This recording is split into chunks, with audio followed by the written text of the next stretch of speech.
So I got another exercise you can try out to work the same muscles. It's a really cool way of challenging those pull-up muscles without actually doing the pull-up. I'm gonna have a band behind me. I'm gonna have a bench and a dumbbell. Again, all things you can have at your house. You could even get crazy and not actually have a bench. You can do these on the ground if you get creative. So watch what I do, listen to my cues, and you'll actually see, maybe hopefully get creative with how you can work this at your house. Check it out. All right, so what I got here, my rig, I got my red band here, trusty band here, and I've got my maximal effort 15-pound dumbbell, because today's max out day, and I'm gonna max this sucker out.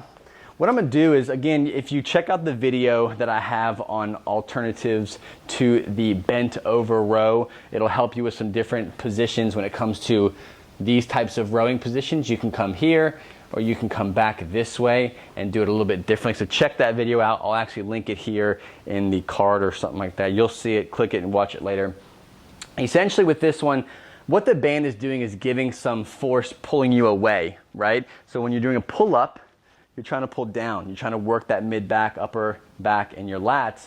So with the same idea is you're trying to pull away. So you're getting into a good, healthy position where the band's above you, or you're pulling back towards you. Now, what I like to do, take my hand that I'm working, I'm gonna have my hand go through the band here, very similar to what we did before with the single arm pull downs, and then I'm gonna grab the dumbbell. So that dumbbell is gonna lock this band in, right? You can try to wrap around the dumbbell if you want. I just like it this way because I can let go of it pretty easy if it gets too heavy. From here, I will get into a good, healthy position for me. So in this case, I'm gonna be bent over just like this. I don't have to necessarily be back here, but you can if you'd like.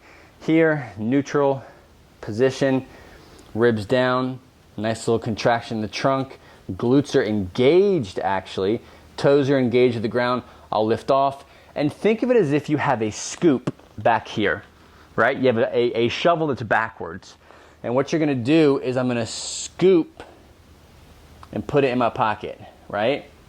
Come back down. I'm gonna scoop the dirt, put it in my pocket. Come back down. I'm gonna scoop, put it in my pocket. Okay, so it's almost like you're exaggerating the dumbbell row, right? So you can do a dumbbell row, which is kind of this, which hits the same muscle group, but I like to get that scoop and use your lats. Scoop, scoop, scoop, scoop, scoop, then pull up, dump it in your pocket. Come back down. Try those out. You'll love the way those feel. You'll love the way how they engage that lat without having to go fully weight bearing.